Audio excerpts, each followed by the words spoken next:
বছরের শেষ মাসের প্রথম দিনও ফের এক মৃত্যুর খবরে মন খারাপ ভারতের দক্ষিণী ফিল্ম ইন্ডাস্ট্রির। রবিবার হায়দ্রাবাদে নিজের বাড়ি থেকে উদ্ধার করা হয়েছে কন্নড় সিনেমা ও টেলিভিশন অভিনেত্রী সবিতা শিবান্নার মরদেহ। মৃত্যুকালে তার বয়স হয়েছিল মাত্র ৩০ বছর। পুলিশ সূত্রে জানা যায়, সবিতা শিবান্নার দেহ ঝুলন্ত অবস্থায় উদ্ধার করা হয়। প্রাথমিকভাবে এই মৃত্যুর ঘটনা আত্মহত্যা বলেই মনে করা হচ্ছে। সবিতার মৃতদেহ উদ্ধারের পর ময়নাতদন্তের জন্য গান্ধী হাসপাতালে পাঠানো হয়েছে। যদিও এই মর্মান্তিক মৃত্যুর পেছনে সঠিক কারণ এখনও স্পষ্ট নয়। ঘটনায় মামলা রুজু হয়েছে, সেই ভিত্তিতেই তদন্ত শুরু করেছে স্থানীয় পুলিশ।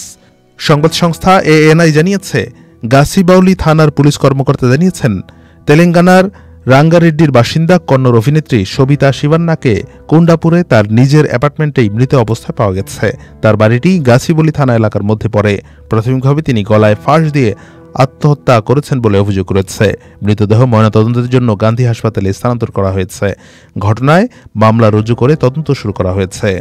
প্রসঙ্গত, সবিতা বেশ কয়েকটি জনপ্রিয় ছবিতে কাজ করেছেন, যার মধ্যে রয়েছে ইরাডোলড্রা মুরু, এটিএম, অ্যাটেম্প টু মার্ডার, ওন্থ কাদে হেলা, জ্যাকপট এবং বন্ধনা। এছাড়াও তিনি গালিপাতা, মঙ্গলা গৌরী, কোগিলে, ব্রহ্মগন্তু, কৃষ্ণা রুক্মিণীর মতো টিভি সিরিয়ালেও নিয়মিত অভিনয় করেছেন।